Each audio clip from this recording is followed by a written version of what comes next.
You're listening to the Fig Culture Podcast, the show that helps cold climate gardeners bend the rules, push zone boundaries, and grow figs anyways. I'm your host, Stephen Biggs.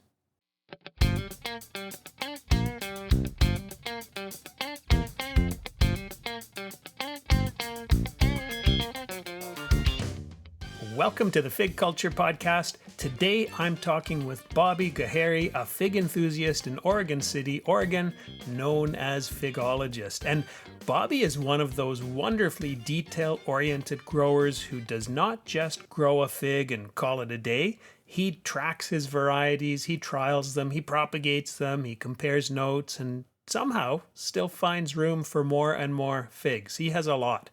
Like a lot of people I meet in the world of figs, Bobby's fig story began with family. His father grew up somewhere with figs, and a visit from Bobby's parents helped spark the planting of a few fig trees, and then, as often happens in figdom, a few fig trees became many, and many more. In our chat today, we talk about growing figs in the Pacific Northwest, why breba figs deserve more respect, how Bobby manages rows of potted figs, what he's learned from propagating hundreds of cuttings, and why the fig community is such a big part of the appeal of figs to him. So whether you have one fig tree, 20 fig trees, or trying hard not to look at fig bid again, this episode is for you. And you can find Bobby on YouTube as Figologist, and that is also his name on figfanatic.com. Now, here's my chat with Bobby. Hey, Bobby, thanks for joining me on the Fig Culture Podcast today. Thanks for having me. This is exciting. Well, I'm really happy to talk to you because I know that you go overboard just a tiny little bit with figs. You've got a really cool collection.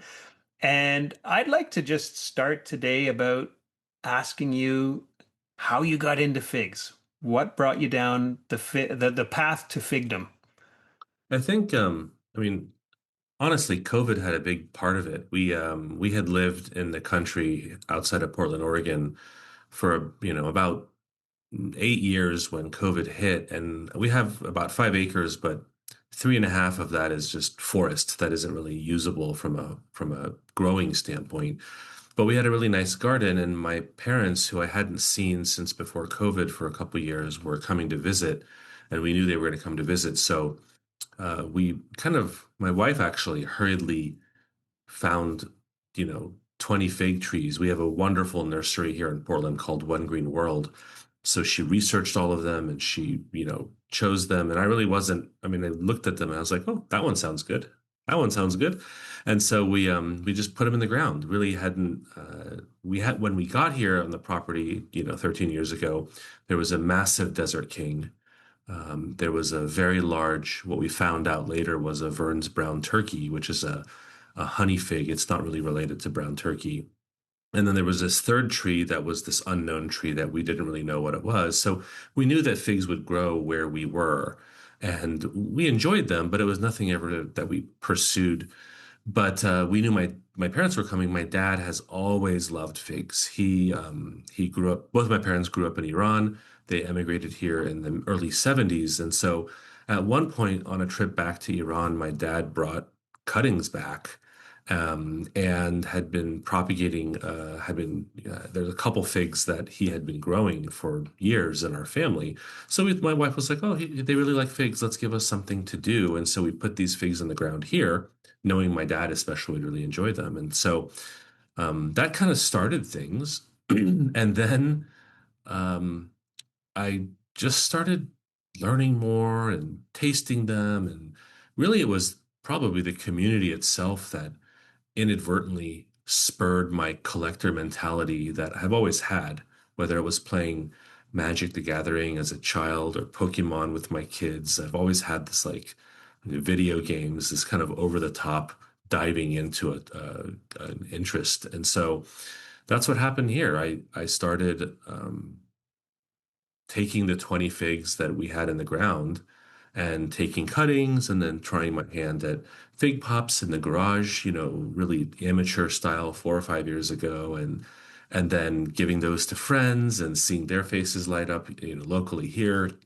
and then actually trading figs that I grew for varieties I didn't have locally, and then was like, oh, there's this thing called fig bid. And then it was really kind of all over from there because I just basically took anything that I grew either by cutting or air layer and either sold it to just generate rollover income for new varieties, trying to not spend too much money. So it's just trying to stay net even in the fig budget world.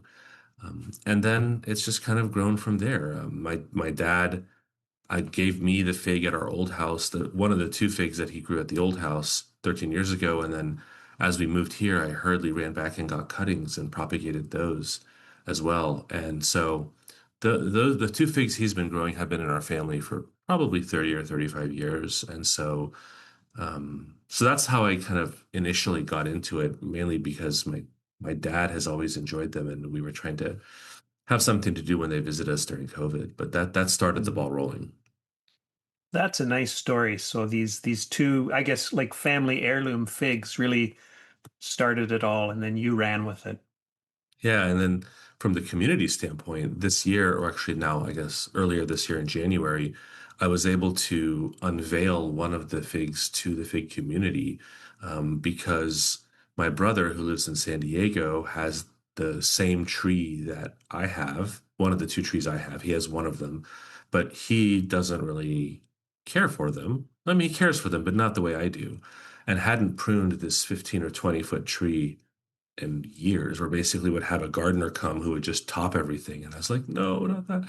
So in December, I flew to San Diego and flew back with 50 pounds of cuttings that I had in a suitcase because I wanted to share this fig with people. And so um, hundreds of people now have this tree across the United States, and even a few in other countries where we've gotten some cuttings to them. And so it was great. It was really fun. Actually, Eddie, I think, is getting ready to release a video on a tree I sent him back in October. And so it's that sort of communal aspect, getting to talk with people all over the world and sharing what I know and learning from other people. And then even, the chase is obviously a big, exciting part. Like, sniping a fig on fig bid with 3 seconds left, trying to undermine either people or my friends that are also going for the same fig, and then cackling as I win. And, so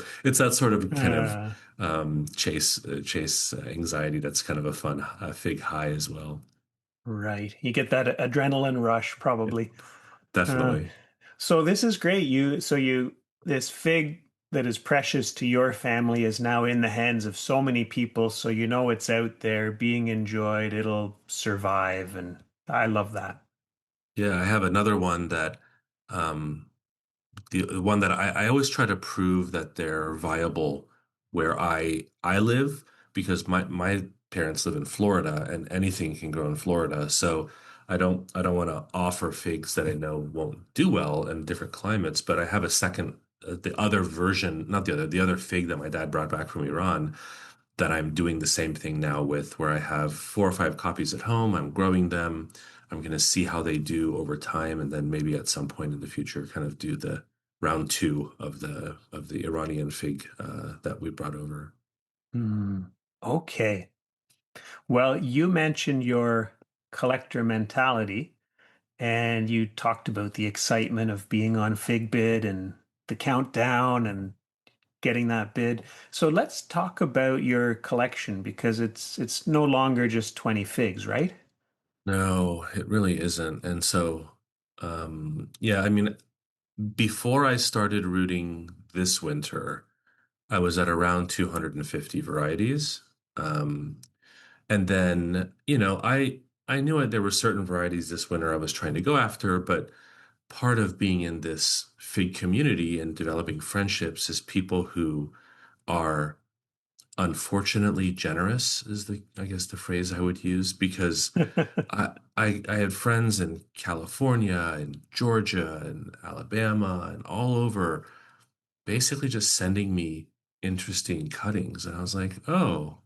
So, um, I ended up attempting to root, well, actually, this year I rooted about 275 figs, like attempted 275.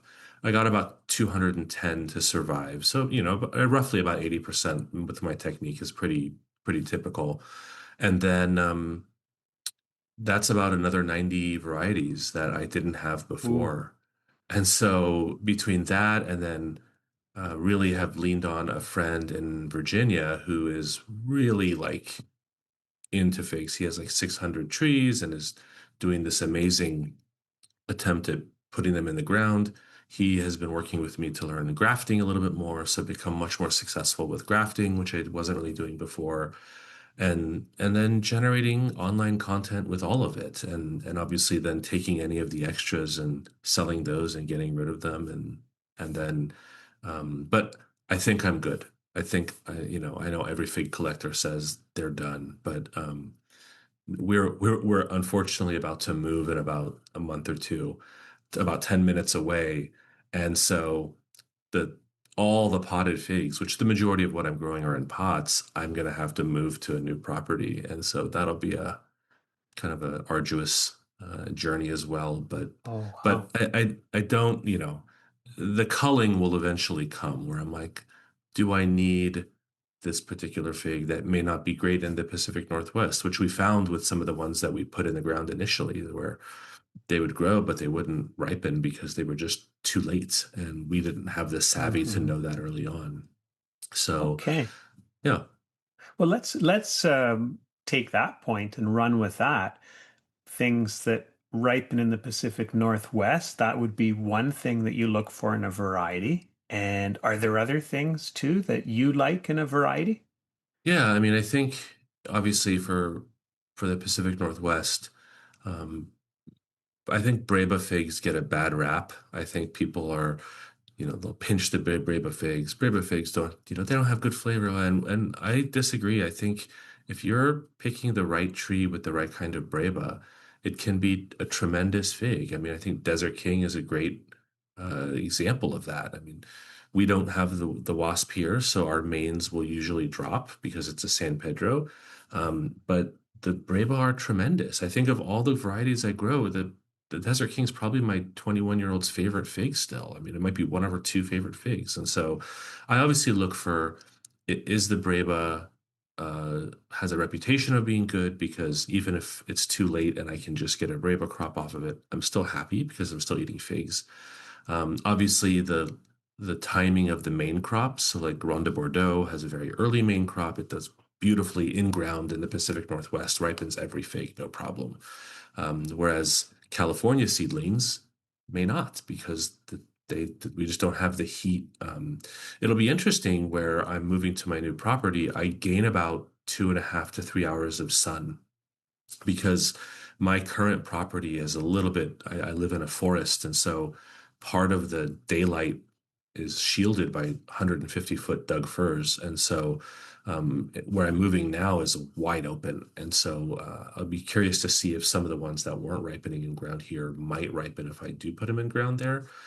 But that's what I look for in terms of the Breba part. The main crop is really obviously, there are a few that I have that are notoriously late, and I can give them a head start in a outbuilding, for a month ahead of time.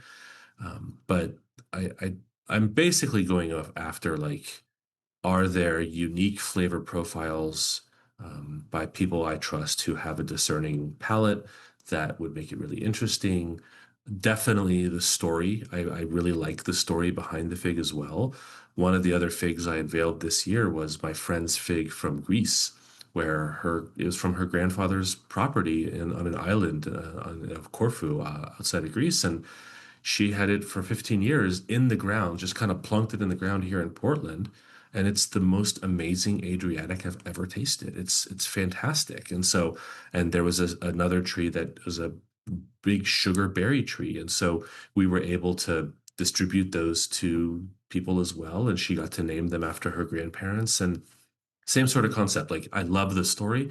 And I think of all the varieties I grow, my wife's favorite fig is the margarita, the one that my friend, the Adriatic that my friend has. And so I won't take it personally that, eventually I try to get her a fig that she really likes. Uh, But yeah, I mean, I think that I don't just try to collect every fig. I know it may seem like that to my friends and family, but I'm really going after, is there something unique? And if I grow it and I taste it and it's not, I don't plan on keeping it around because even though it's a variety, there's upkeep with every plant that I grow, and that can take a toll if you're not efficient with automating your setup. mhm. Well, on that note, with upkeep, what does your setup and what does your yard look like? So I have currently about 40 trees in ground, in two or three different areas of my garden. Those all have drip put to them directly, and so they're automated. I don't have to worry about them.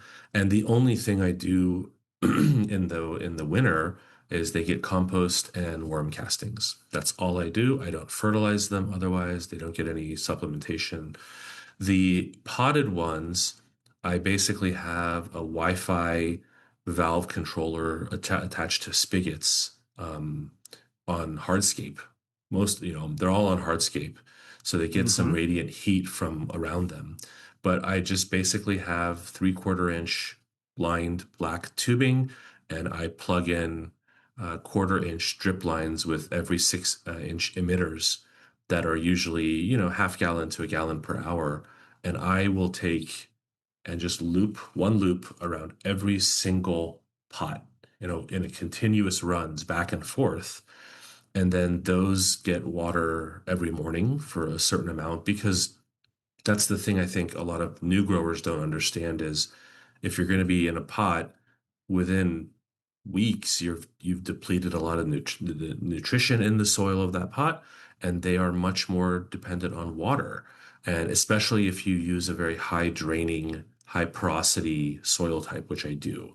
I think figs don't like wet feet, and so especially if you're rooting them, that's a big mistake people make. But I have to water them in the summer, and so they get 10 to 15 minutes of water every morning, and I don't have to worry about it. So that has been very helpful as well. And where I'm moving, I have kind of spied other people's setups online on YouTube. There's Little Bexar Farm. Brian Amati, he's in Texas, has an amazing setup, and other people on Fig Fanatic that I've seen. So I plan on doing rows with like good wire fencing and stabilizing the trees so that wind doesn't blow them over. And then the new thing I'm going to be doing is inline fertigation so that I don't even have to sit there and fertilize all of these pots. I can just do it inline, and that allows me to do things much more consistently because I haven't been, especially this year with moving, I haven't been consistent in fertilizing them as much as I want, which is typically every month, which is what I would do it right prior to this. So Mm. that's the setup with the potted figs right now. And it's been successful. I mean, I went out last night and looked up, and I've got 7-foot trees and 5-gallon pots that need up potting, but it'll be a fun time moving all of these figs to a different location. So some of them are Yeah. small because they're brand new, and they're in different stages, but I'm pretty aggressive with pruning them as well because I am very ruthless. I'm going for an end result. I'm not trying to rush into just getting all the figs as soon as possible. So I'm very precise with scaffolding and how I want to shape these trees so that I can get maximum production once they're more mature. Okay. That's good. So you're willing to make that trade-off early on to get that scaffolding that you want. Definitely. Yep, definitely. Hmm. So those are your bigger pots. Now, you sent me a picture of your garage, which looks like it's a very busy place, and Yeah. maybe you can tell us about that. So, the first time I tried rooting this was in 2021. And it was basically like in a bin. I had seen the fig pop method from people, Ben B up in Seattle was a big influence early on. And so I kind of watched and then did, but didn't really know what I was doing. And I think I rooted like 50 or 60 just in a bin in my garage on the floor. And like 25 of them survived somehow. Complete negligence. I don't even understand how these things survived. And then the next year, I was like, well, let me do some more research, and I went and bought a rolling shelf, from a Costco or something locally, and then had like not really grow lights, like cheap LED lights that you would have like in a shop, basically. And I undermounted them in the shelves, and I had a heat mat, and my percentage got better.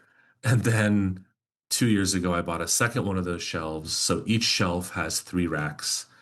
Each rack has a grow light underneath each one. And a friend locally here in Eugene, Chris Claremont, his setup was to use these really nice bins that I got from online, and there's 16 4x9 pots that can go into one bin. And so, like last or 2 years ago, I had um, 96 figs in each shelf, so six bins of 16 each. And then last fall, I was like, well, there's still some space in between those those bins of 16. And so I found bins that held six of the 4x9s. So I slotted six packs between the 16 packs. And so that gives me 228 that I can grow. And so um, I don't use the fig pot method. I actually have a video that shows my propagation method directly into 4x9s. The interesting thing I did this year was, again, borrowing from community members, is I individually bagged every 4x9 pot to make like a macro fig pop. So the cutting was exposed, but everything else was enclosed, because watering these in the winter took forever. And so Hmm. for 6 to 8 weeks this winter, I didn't water anything. They just stayed in the garage. And so that was Oh. a nice difference. And I had zero fungus gnats, zero. Part of that also was I started inoculating the soil with live pests that can eat larvae of fungus gnats. Same thing with spider mites. So I have this biological warfare going on, and I didn't use mosquito bits at all this year. I didn't have literally any single problem in the garage. In the grow tent that I tried, because Eddie Figgy had poisoned my brain and told me to do a grow tent in my shop this winter. It was like pest, party, it was so many different pests. I went through every different pest you think you could possibly have, short of scale. I had mealy bugs and fungus gnats and spider mites. And so that was a giant pain. And I think if you don't have the setup somebody like Eddie has, you're going to be battling, that problem on a more macro scale. But in the garage, because I had everything tightly enclosed, thankfully I didn't have any issues with having to deal with pests. So it really Hmm. simplified things a lot more. Um, and so I think my success rate was just as high, but I didn't have to input the amount of energy to keep those things watered and alive. So I have a few stragglers that are just needing a little bit of help right now in one of the shelves of my garage, but those will be done soon, and they'll go outside pretty soon. That's amazing. So by wrapping those plants, you've cut way back on your watering time and eliminated the fungus gnats.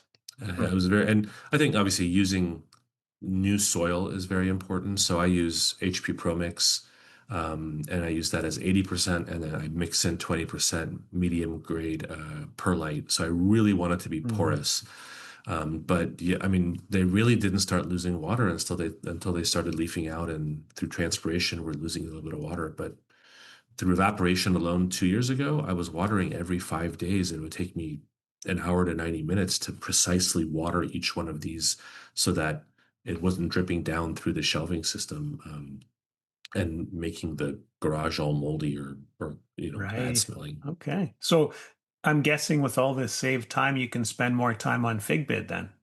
That's exactly right. That's the unfortunate part of things, is I was like, oh, but much to the chagrin of, I think, the people around me, um, my family has been patient, but I think that I'm trying to pull the reins in, because I would say I didn't really recognize how you need to look 2 years ahead before you do anything.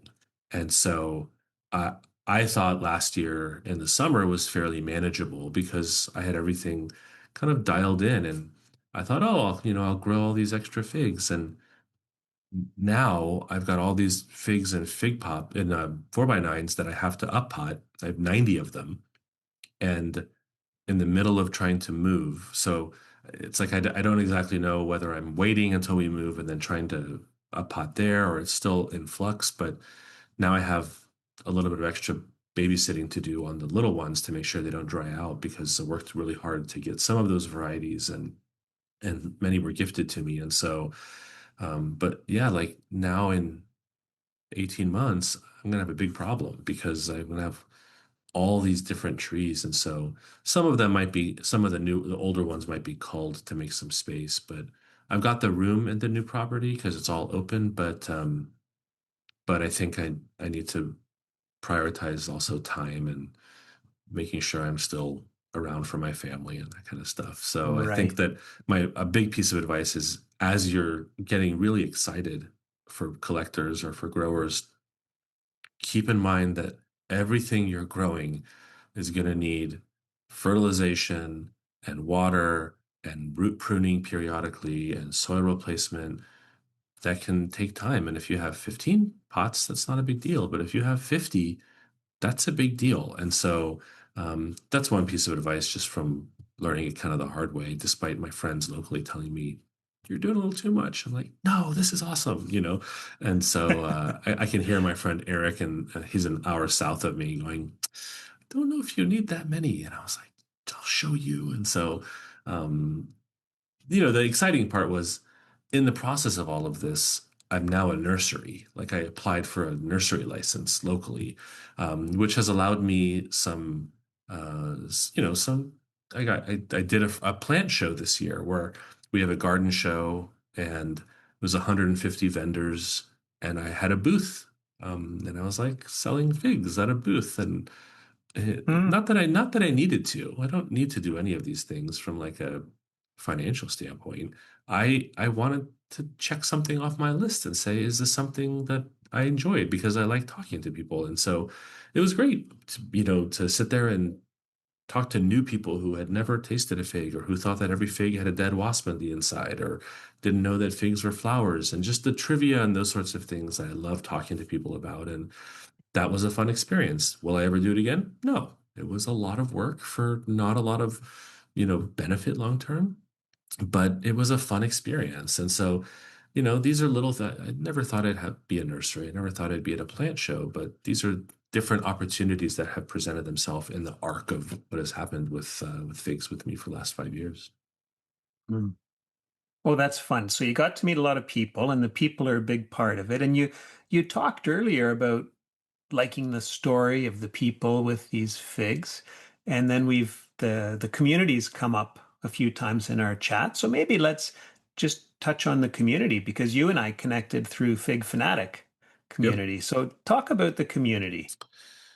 I mean, there's something to be said, and it's not necessarily just with figs. I mean, when I played video games with my then teenager, now 21-year-old, I connected with people on Twitch, an online streaming platform, to learn different tricks and how to murder someone better and more efficiently in these video games, and where do you hide to sneak up on people. And it was a fun thing to do. And in the fig community, it's similar. I think you have people who have a goal, who are passionate, who really enjoy what they're doing. And so definitely, like the people I've talked to the most, I've never met before. I've never met any of these people before. But I have a friend in Georgia that Sammy, he's Bros in the Garden on YouTube. And I reached out to him because he makes every fig sounds so good.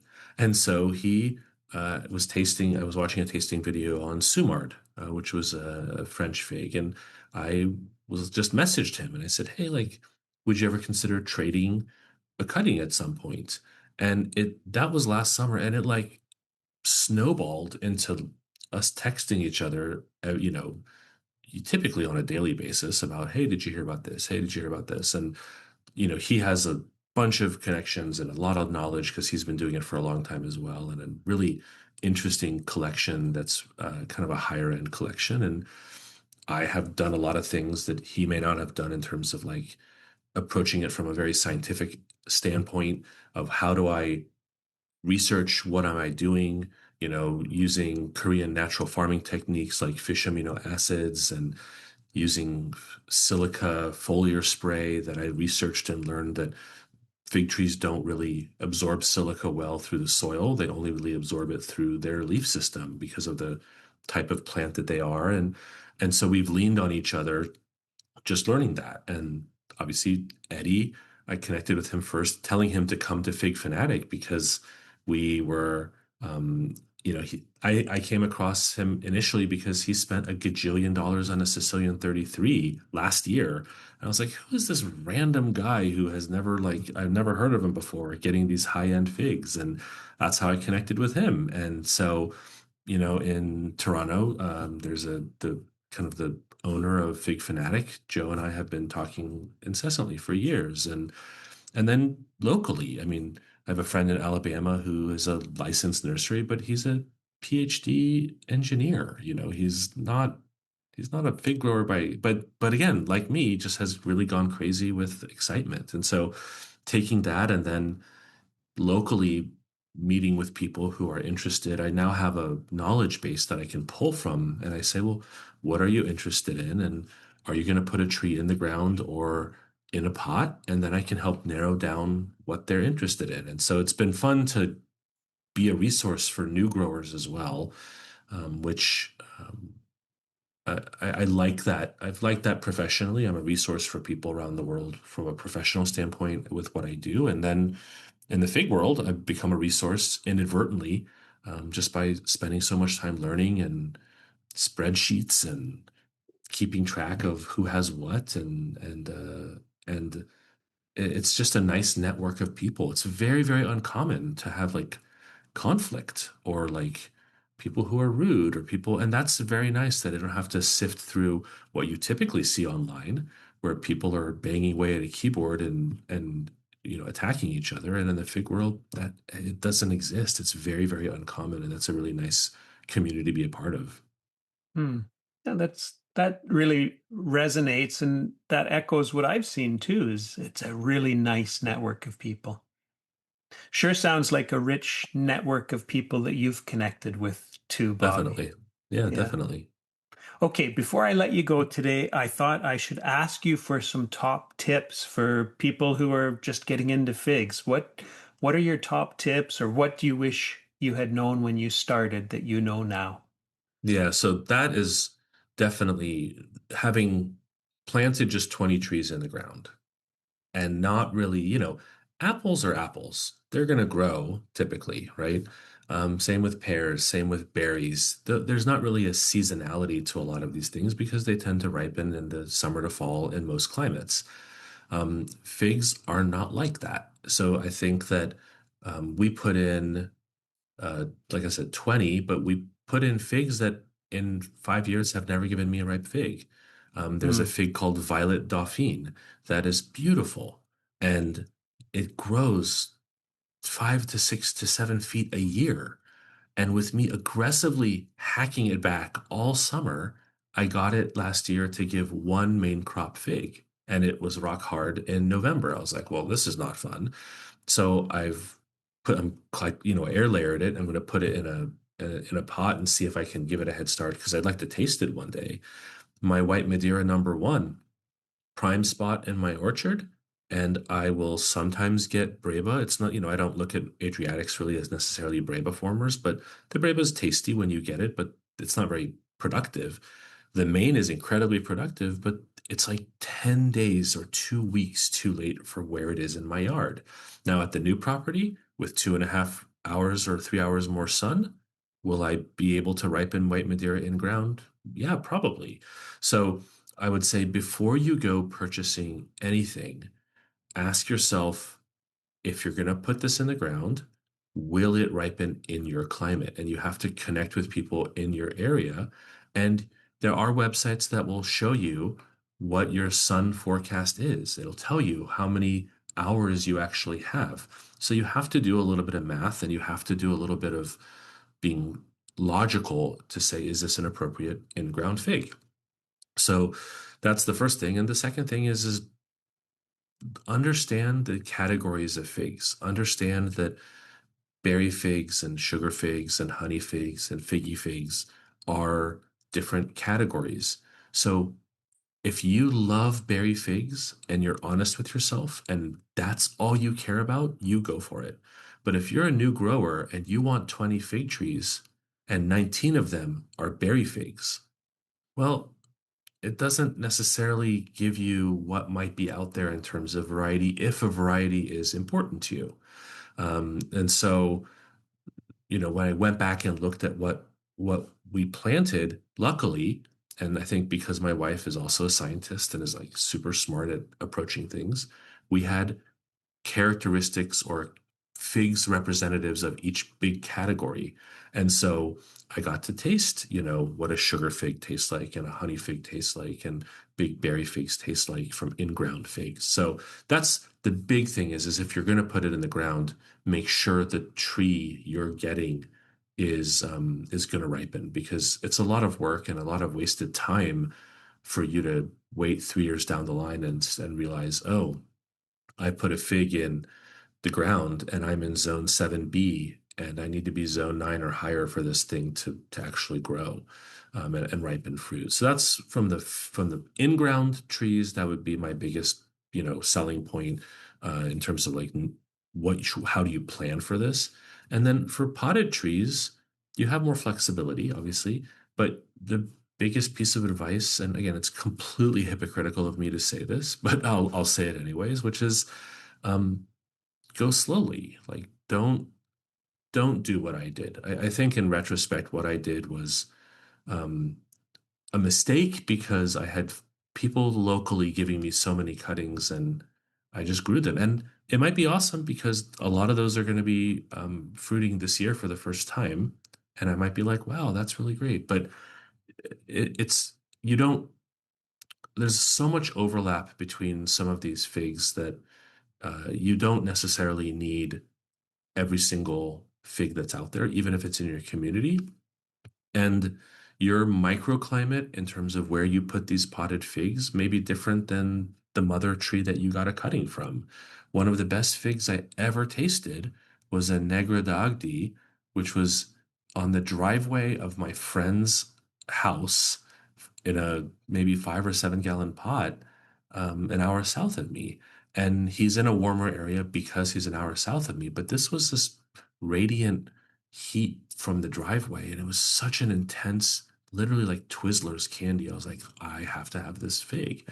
And I'm growing it, and hopefully this year it'll fruit for me. But you don't need every single fig. And so try to rely on your people who are more experienced with getting some advice as to what to do because the upkeep for potted figs is so much more.